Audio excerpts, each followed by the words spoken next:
The champagne flute slipped from my fingers, crystal shattering against the marble floor as my new daughter-in-law's words echoed through the Mitchell family estate.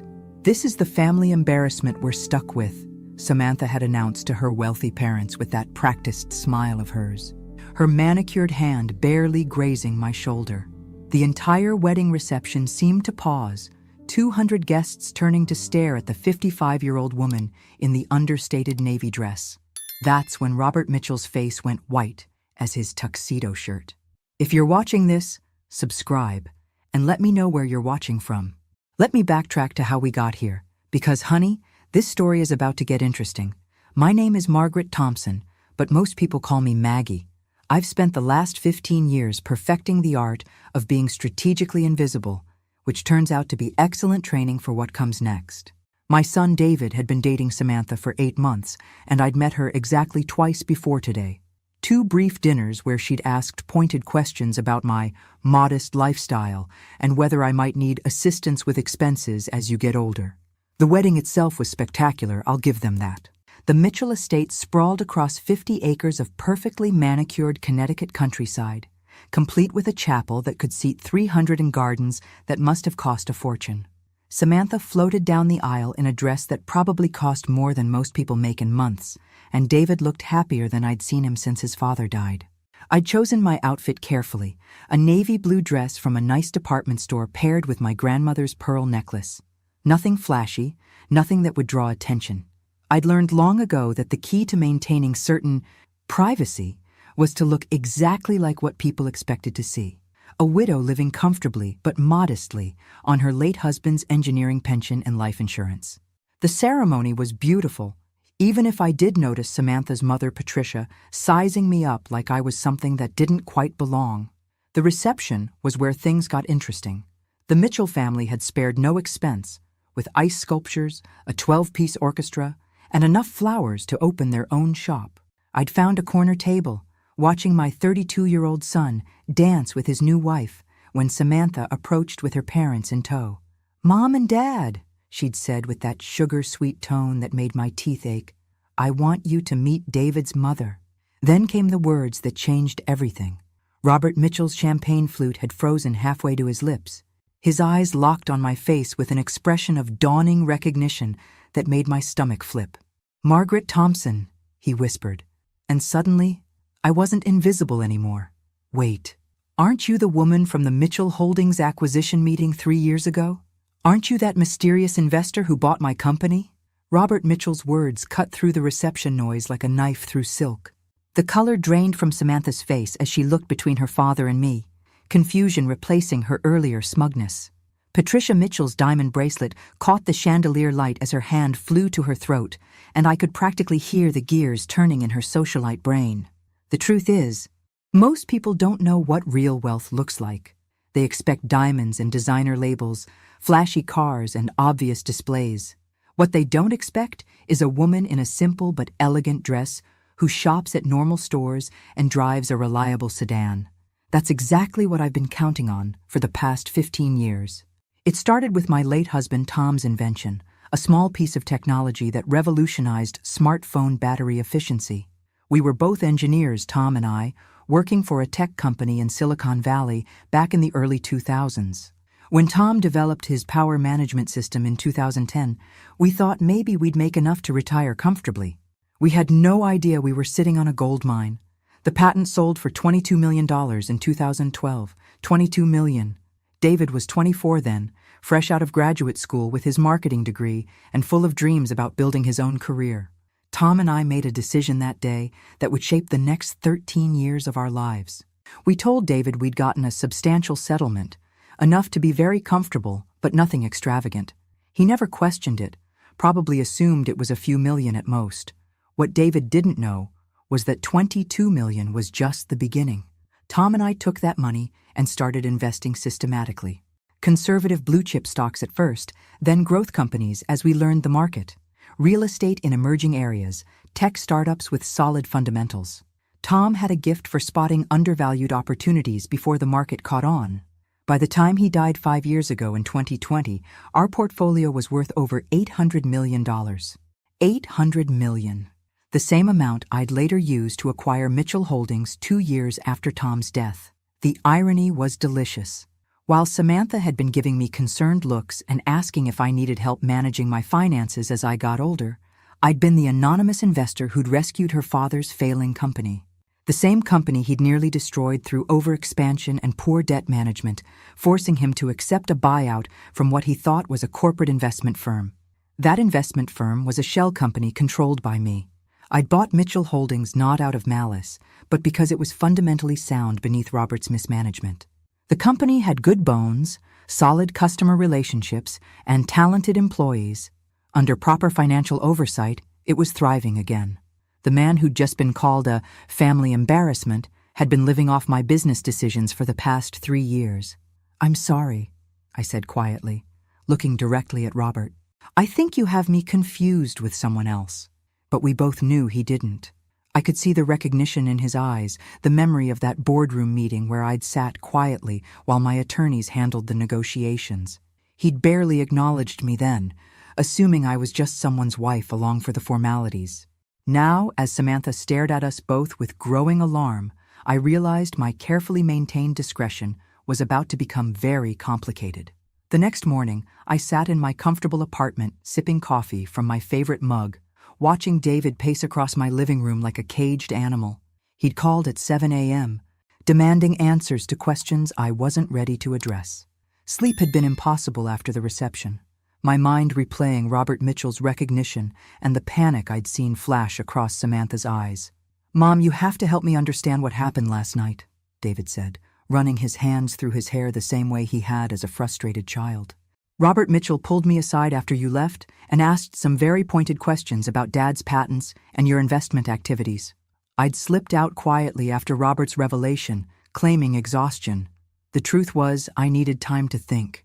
15 years of carefully maintained privacy had cracked in a single moment, and I wasn't sure how to handle the exposure. David had inherited his father's intensity, but channeled it differently. Where Tom had been methodical and strategic, David was direct and emotional. "What kind of questions?" I asked, though I had a good idea. He wanted to know about Dad's technology patents, about whether you'd been involved in any major business transactions, about our family's actual financial situation. David stopped pacing and fixed me with those serious brown eyes he'd inherited from Tom. "Mom, he seemed to think you were some kind of major investor. It was bizarre." The coffee tasted bitter suddenly. This was the conversation I'd been both expecting and dreading. David had built his career as a senior marketing manager through genuine talent and hard work. He'd earned his position at a respected firm, bought his house through careful saving, and lived within his means because he believed those were the values Tom and I had taught him. How could I explain that, while he'd been working 60-hour weeks to earn his promotions, I could have bought his entire company without straining my budget? While he'd been saving diligently for his house down payment, I'd been managing a portfolio worth more than most small towns? "David, sit down," I said gently. "We need to talk." But before I could continue, my phone buzzed with a text message from Samantha. "Margaret, I think we should have lunch today. There are some things David and I would like to discuss with you." I showed David the message, watching his expression shift from confusion to concern. "What do you think she wants to discuss?" I had a pretty good idea. Samantha Mitchell wasn't the type to let mysteries remain unsolved, especially when they potentially involved money. She'd probably spent the entire night questioning her father about his suspicions, and now she was ready to investigate further. The question was, how much had Robert actually figured out from that brief boardroom encounter 3 years ago? "I think," I said carefully, "your wife is more observant than we've given her credit for." David's phone rang, Samantha's name appearing on the screen. He answered immediately, and I could hear her voice even from across the room, bright and artificially cheerful. "David, honey, I was hoping we could all have lunch together today. There are some family things I'd love to discuss with your mother now that we're officially relatives." When he hung up, David looked at me with the same expression he'd worn as a teenager when he suspected I knew more about his broken curfew than I was letting on. "Mom, is there something you need to tell me about our family's finances?" Outside my apartment window, I watched the familiar rhythm of morning commuters heading to work, people with straightforward concerns about deadlines and meetings. I envied them their simplicity, their ordinary worries that seemed luxurious compared to mine. Everything, I said finally. I need to tell you everything. Samantha arrived at the restaurant 45 minutes early, already seated at a corner table when David and I walked in. She'd chosen the most expensive place in town, I noticed, and had taken the seat that gave her the best view of the entire room. Her perfectly styled blonde hair caught the afternoon sunlight, and she was wearing a designer suit I recognized from a magazine spread I'd seen recently. "Margaret, David, thank you so much for meeting me," she said, standing to embrace us both. Her smile was radiant, but I caught the calculating look in her green eyes as she assessed my simple black dress and modest jewelry. I ordered us a nice bottle of wine to celebrate being family. The wine was a Bordeaux that cost more than most people spent on groceries in a month. Clearly, Samantha was making a statement about her expectations for this conversation.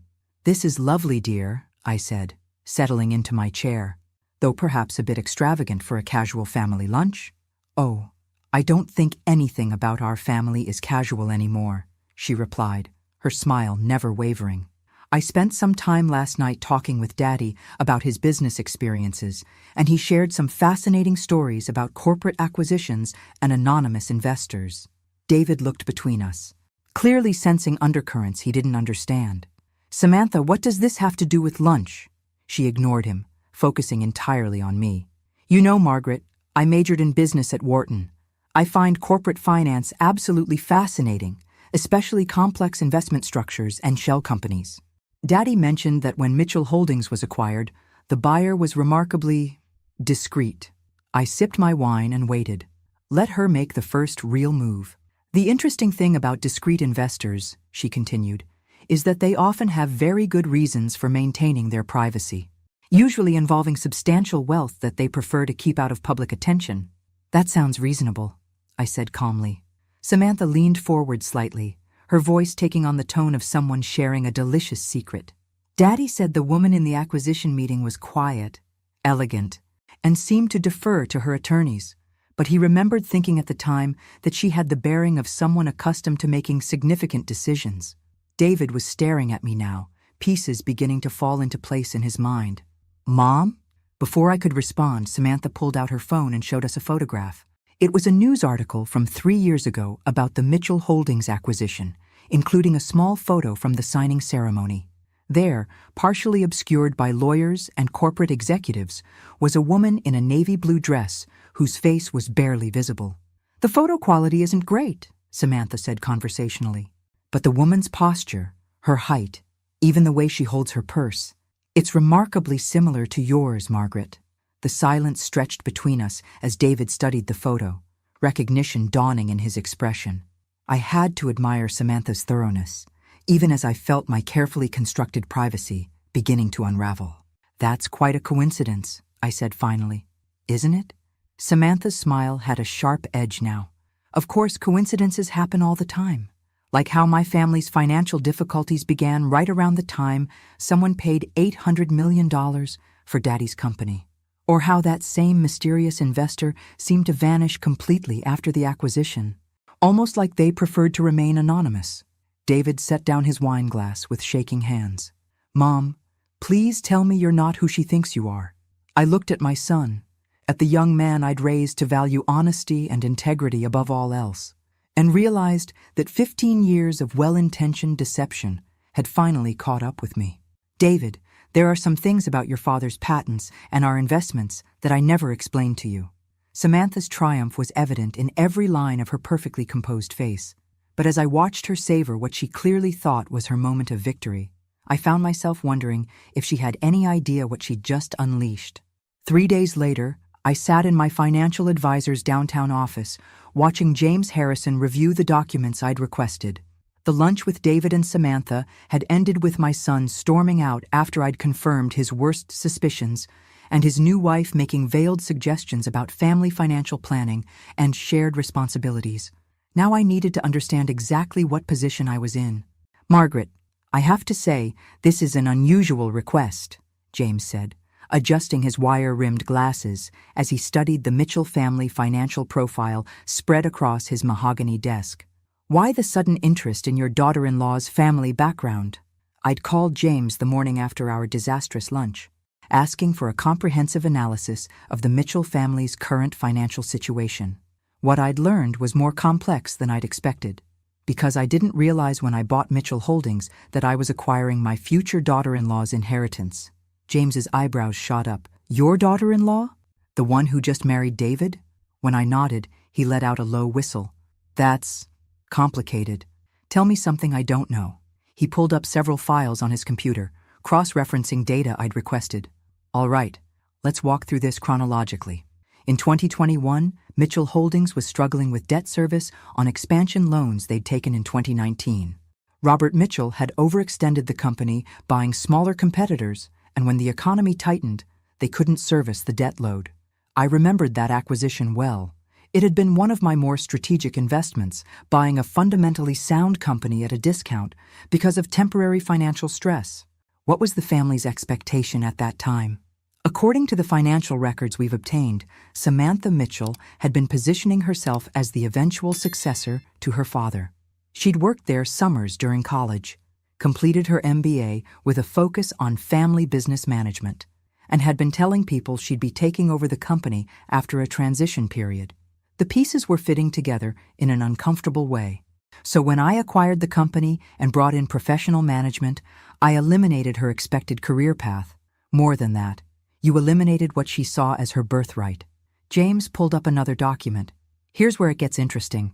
I've been monitoring some discreet inquiries about your investment activities. Someone has been asking questions about shell companies, acquisition structures, and anonymous investors. My stomach tightened. What kind of questions? Professional-level questions. Not casual curiosity, but the kind of research that suggests someone with business training and possibly legal connections. He turned his monitor toward me. Margaret, I think your daughter-in-law has hired a private investigator. The implications hit me immediately. 15 years of careful legal structures and deliberate discretion could be unraveled by someone with sufficient motivation and resources. How vulnerable are we? That depends on how deep they're willing to dig and what they plan to do with the information. James's expression was serious. Your privacy protections are solid, but they're not impenetrable. A determined investigation with legal backing could eventually trace the ownership structures back to you. I thought about Samantha's behavior at lunch, the way she'd presented her discoveries like a chess player revealing a winning strategy. What would you recommend? Honestly, get ahead of this. If she's building a case for some kind of financial claim or family obligation, it's better to control the narrative than to be exposed by it. He leaned back in his chair, considering. But Margaret, there's something else you need to think about. If this becomes public, it won't just affect you. David's career could be impacted if it looks like his success was connected to family wealth he wasn't even aware of. I hadn't fully considered that angle. David's reputation in the marketing world was built on merit. If it came out that his mother was a major investor, people might question every promotion he'd earned, every client relationship he'd built. The irony was bitter. I'd hidden my wealth to protect him, and now that secret might damage everything he'd worked to achieve. There's one more thing, James continued, pulling up a final document. The Mitchell family's current financial situation is more precarious than it appears. They've been maintaining their lifestyle through credit and loans, probably expecting Robert to find another business opportunity or for Samantha to marry into wealth. And now she thinks she has. Exactly. But Margaret, if they're planning some kind of approach for financial assistance or inclusion in your investments, you need to be prepared for what that might look like. This isn't going to be a simple family conversation anymore. As I left James's office, I realized I was facing the same decision Tom and I had made 15 years ago. Except now the stakes were much higher. This time, I wouldn't just be protecting my son's independence. I'd be fighting to prevent everything I'd built from being turned against my family. That evening, I did something I hadn't done in months. I opened a bottle of the good wine Tom and I had been saving for special occasions, poured myself a generous glass, and spread 15 years of financial records across my dining table. If Samantha wanted to play investigator, she was about to discover she'd chosen the wrong person to underestimate. The numbers told a story of patience and strategy that I'd almost forgotten. Tom and I hadn't just gotten lucky with his patent sale. We'd been methodical, researching every investment, diversifying carefully, and reinvesting profits into emerging opportunities. That initial $22 million had grown to $50 million by 2015, then to $200 million by 2018. By the time Tom died, we were worth over $800 million, and I'd continued growing it steadily. More importantly, I'd been quietly building something larger than just wealth. I owned significant stakes in 12 different companies, held licensing agreements on 17 different technologies, and had investments in everything from renewable energy to biotechnology. I wasn't just wealthy. I was connected to innovation in ways that even James didn't fully understand. My phone buzzed with a text from David. "Mom, Samantha and I would like to come over tomorrow evening. She has some ideas about how our family should handle this new information." I almost laughed. Samantha had ideas, did she? I could imagine what those ideas might include. Probably something involving trust funds and family meetings and a more collaborative approach to financial decision-making. What she didn't understand yet was that I'd been managing expectations and protecting my interests longer than she'd been working in business. I pulled up the legal documents James had provided about the Mitchell family's finances. Their situation was more fragile than I'd initially realized. The family estate was mortgaged at 80% of its current value.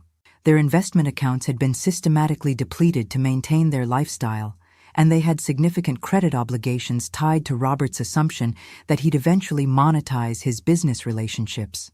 Robert Mitchell thought he'd retired comfortably on the proceeds from selling his company. But the reality was more complex. Much of his retirement income came from consulting fees and board positions I'd arranged through Mitchell Holdings' new management.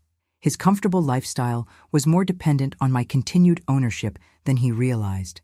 But that was just the surface. I opened my laptop and began researching the specifics of Samantha's recent activities. If she'd hired a private investigator, there would be traces, financial records, communication patterns, changes in her daily routine that suggested she was building a case for something. What I found was fascinating and concerning. Samantha had indeed hired a private investigation firm specializing in corporate asset tracing. She'd also been in contact with an attorney who specialized in family wealth disputes. Most telling, she'd opened several new credit accounts in the past month, probably financing her investigation with the expectation that it would pay off substantially. She hadn't married my son for love. She'd married him as an investment strategy. The wine was making me philosophical, or maybe just honest with myself for the first time in years. I'd spent 15 years being the discreet widow, content to let people assume I was living comfortably but modestly while I quietly built something substantial. But Samantha's little performance at the wedding reception had changed something fundamental. I was tired of being underestimated. More than tired. I was done. Tomorrow, when David brought his wife to discuss her ideas for our family's financial future, I was going to give them both an education in exactly who they'd decided to investigate. Because Margaret Thompson, the careful investor, was about to become Margaret Thompson, the strategic opponent. And I had 15 years of experience in winning games that other people didn't even know they were playing. David arrived at my apartment the next evening with Samantha, both carrying themselves like diplomats approaching a delicate negotiation. I'd prepared for their visit carefully, setting out a simple cheese and fruit plate and opening a moderately priced bottle of wine. Nothing that would suggest the resources I actually had available. "Mom, thank you for agreeing to sit down with us," David began, his voice carrying the careful tone of someone walking through a minefield. "I know the last few days have been complicated." Samantha had dressed for the occasion in a conservative business suit, her MBA training evident in the portfolio she carried and the way she'd arranged herself in my chair. "Margaret, I want to start by saying that everything we discussed tonight stays within the family. We're all on the same side here." I almost smiled at her presumption. "Of course, dear. What did you want to discuss?" She opened her portfolio, revealing several documents she'd obviously prepared with care. "Well, I've been thinking about our conversation at lunch, and I realize we may have gotten off on the wrong foot. What I'd like to propose is a more collaborative approach to family financial planning." "Collaborative how?" David shifted uncomfortably beside her, clearly uncertain about the direction this was heading. "Samantha has some ideas about how we might structure things to benefit everyone involved. The thing is, Margaret," Samantha continued, her voice taking on the confident tone of someone presenting a business proposal, Family wealth works best when it's managed strategically across generations. David and I have been discussing how we might create a structure that protects your privacy while providing more transparency for family planning. There it was, the real purpose of this meeting. I sipped my wine and waited for her to continue. We were thinking about establishing a family foundation, something that would allow us to make charitable contributions while also providing some tax advantages and investment coordination. She pulled out what looked like a preliminary legal document. I've had some initial conversations with an attorney who specializes in family wealth management. The audacity was breathtaking. She'd discovered I had money and immediately begun planning how to access it, complete with legal consultation and formal proposals. That sounds very thorough. The foundation would be controlled by a board of family trustees, she continued enthusiastically. You, me, David, eventually any children we might have. It would give us all input into major financial decisions while maintaining appropriate oversight. David was staring at the documents she'd produced, looking overwhelmed. Samantha, maybe we should slow down here. This is a lot to process. Actually, David, I think your wife has put considerable thought into this proposal, I said calmly. Tell me, Samantha, what kind of initial funding were you envisioning for this foundation? Her eyes lit up at what she interpreted as interest. Well, that would depend on the scope of the charitable activities we wanted to pursue. I was thinking maybe we'd start with something substantial enough to make a real impact. Perhaps 50 or 60 million to establish credibility in the philanthropic community. 50 or 60 million, as a starting point, from a woman who'd called me a family embarrassment less than a week ago. And the board structure you mentioned, I continued conversationally. How would voting rights be allocated? I think equal representation makes the most sense, she replied confidently. 3 trustees, 3 votes. Very democratic. I set down my wine glass and looked directly at her. Samantha, can I ask you something honestly? Of course. Do you love my son? The question clearly caught her off guard. She glanced at David, then back at me. What kind of question is that? A simple one. Do you love David for who he is, or do you love what you think being married to him might provide you? The silence in the room was electric. David was looking between us with growing alarm, and Samantha's composed facade was beginning to crack. I think that's an unfair characterization of our relationship, she said finally. Is it? I stood up and walked to my bookshelf, pulling out a folder I'd prepared. Because I have some information that might help clarify things. I returned to my seat and opened the folder, revealing the investigation report James had prepared on Samantha's recent activities. Her face went pale as she recognized some of the documents. This is a record of your communications with Ashford Private Investigations over the past 2 weeks, I said calmly. Apparently, you hired them to research corporate ownership structures and trace anonymous investors. Quite expensive from what I can see. David stared at his wife with growing disbelief. Samantha, you hired private investigators? It's not what it sounds like, she said quickly.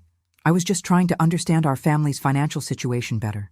You were building a case, I corrected. These records show you also consulted with Harrison, Webb and Associates, a law firm specializing in family wealth disputes and trust challenges. I pulled out another document. This is interesting. You opened 3 new credit accounts in the past month, borrowing against your expected family financial improvements. That's quite an assumption to make. Samantha was scrambling now, her careful composure completely gone. Margaret, you have to understand. I was just trying to protect our family's interests. If there are substantial assets involved, we need to plan appropriately. Whose interests, exactly? I asked. Because according to this financial profile James prepared, your family's situation is considerably more precarious than you've been letting on. I spread several more documents across the coffee table. Your parents' estate is mortgaged at nearly 80% of value. Their investment accounts have been depleted to maintain their lifestyle since your father lost Mitchell Holdings. Most of their current income actually comes from consulting arrangements I've maintained through the company's new management. David was reading over the documents, his face cycling through confusion, anger, and something that looked like heartbreak. Mom, how do you know all this?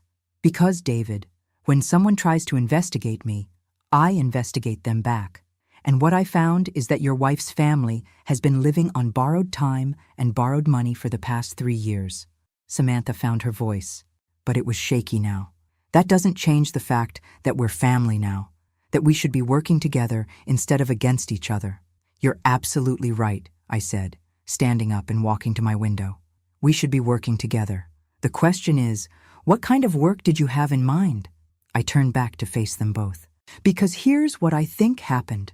You discovered that I have money, and you immediately began planning how to access it. Not how to contribute to it, not how to help manage it, but how to restructure it so you'd have control over spending decisions. That's not fair, Samantha protested. Isn't it? I pulled out one more document from my folder. This is a recording of a phone conversation you had with your college roommate 3 weeks before you met David. In it, you specifically mention that you're tired of dating men who can't provide financial security, and that you're looking for someone from a stable family with good long-term prospects. The silence that followed was absolute. David was staring at his wife like he'd never seen her before, and Samantha looked like she was calculating how quickly she could retreat from this conversation. David, I said gently, I think you need to ask yourself whether the woman you married is the person you thought she was. But even as I said it, I realized that this confrontation was just the beginning. Samantha Mitchell wasn't the type to give up easily, and I'd just shown her exactly how much was at stake. If she'd been strategic before, she was about to become dangerous. What happens now? David asked quietly. I looked at my son, at the man I'd raised to value honesty and hard work, and made a decision that would change all our lives. Now we find out what everyone is really made of. The next 2 weeks passed in careful silence. David moved back to his apartment temporarily, telling me he needed time to process everything and figure out what's real anymore. Samantha had stormed out of my apartment that night, but not before making it clear that she considered our conversation a declaration of war. She proved to be more dangerous than I'd anticipated. The first sign of trouble came when James Harrison called me on a Friday morning, his voice tight with concern. Margaret, we have a problem. Someone has been making inquiries with the SEC about your investment structures. Professional inquiries, suggesting they're building a case for some kind of regulatory violation. I felt my stomach drop. What kind of violations?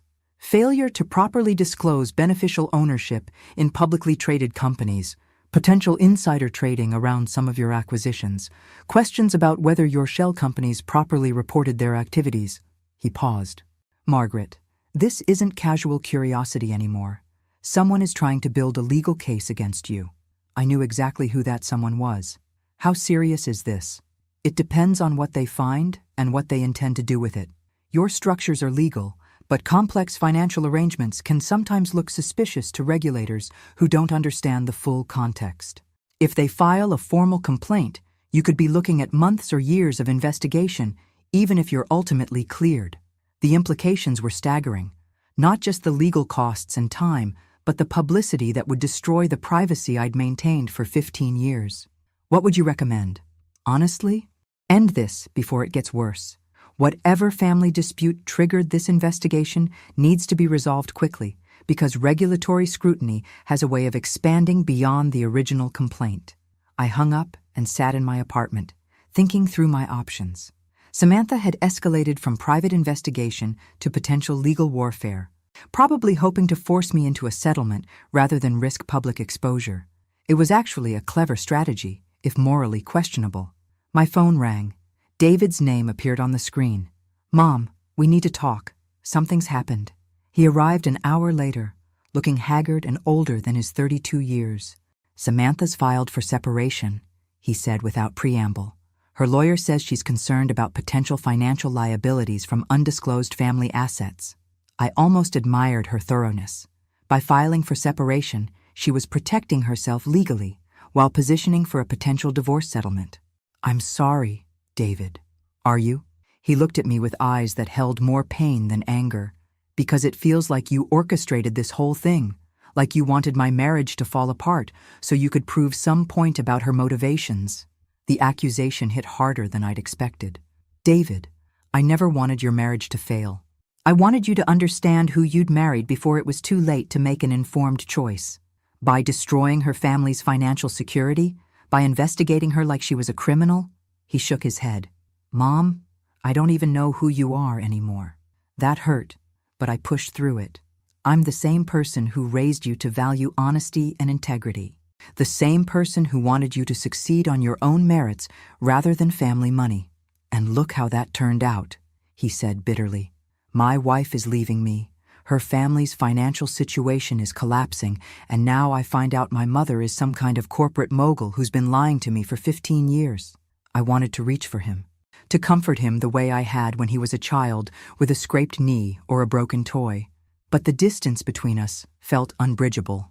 David, there's something else you need to know. Samantha has filed complaints with federal regulators about my investment activities. She's trying to force me into a public legal battle. He stared at me. What does that mean? It means this isn't over. It's just beginning. And I need you to decide whether you're going to stand with me or let her destroy everything I've built to protect our family. The silence stretched between us. Finally, David looked up at me with something that might have been the beginning of understanding. What do you need me to do? The meeting took place in James Harrison's conference room the following Monday. Present were myself, David, Samantha, her attorney Marcus Webb, and her parents Robert and Patricia Mitchell. The atmosphere was tense enough to cut with a knife. Let's be clear about why we're here, Marcus Webb began, adjusting his expensive suit as he spread documents across the mahogany table. My client has discovered that Mrs. Thompson has been concealing substantial assets while allowing her son's wife's family to experience financial hardship. This suggests either a deliberate pattern of deception or potential financial impropriety that warrants investigation. James Harrison, sitting beside me, responded calmly.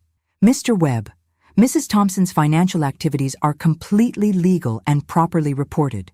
Your client's recent regulatory complaints appear to be motivated by personal grievances rather than legitimate concerns. Samantha leaned forward, her voice carefully controlled. This isn't about personal grievances. This is about family responsibility and transparency. Margaret has been manipulating people's lives while pretending to be something she's not. I finally spoke. Samantha, I've never manipulated anyone. I invested in underperforming companies and improved them. I maintained my privacy because I preferred discretion to publicity. Neither of those things is illegal or immoral. You bought my father's company and let him think he'd failed as a businessman, she shot back. Your father did fail as a businessman, I replied evenly. I saved his company and protected his employees' jobs. Under his management, Mitchell Holdings would have been bankrupt within months.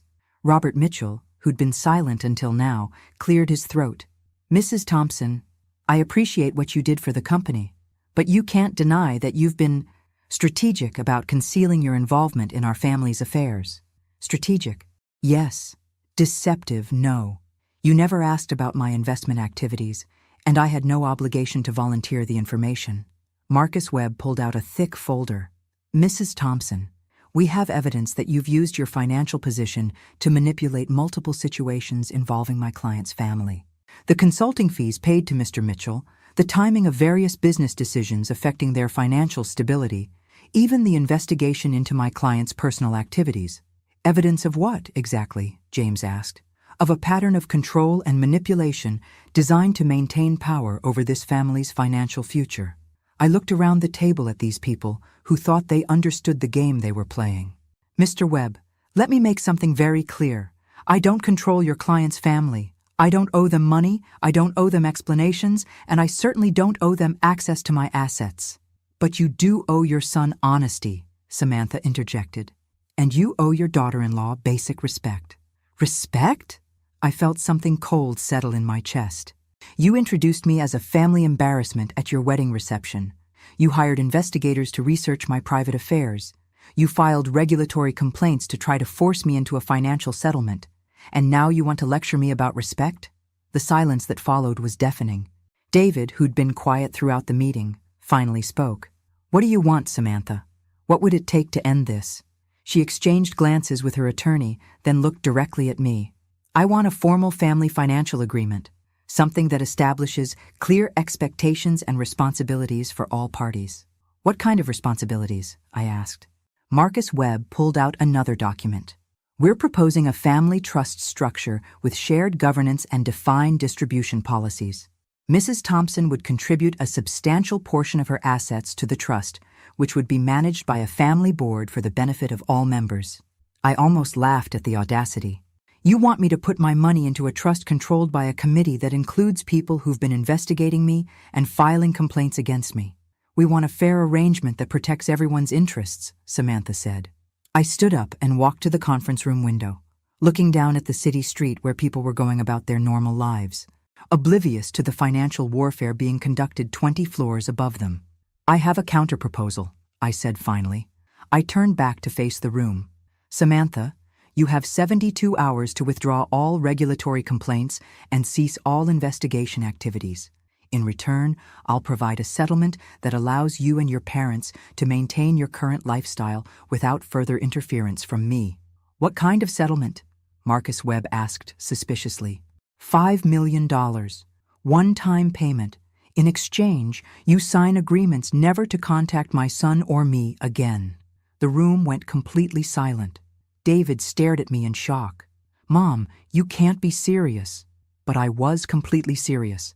I just offered to pay $5 million to remove toxic people from our lives permanently. And judging by the expressions around the table, everyone was beginning to understand exactly how serious I was about protecting what mattered to me. $5 million, Samantha repeated slowly, as if testing how the words sounded.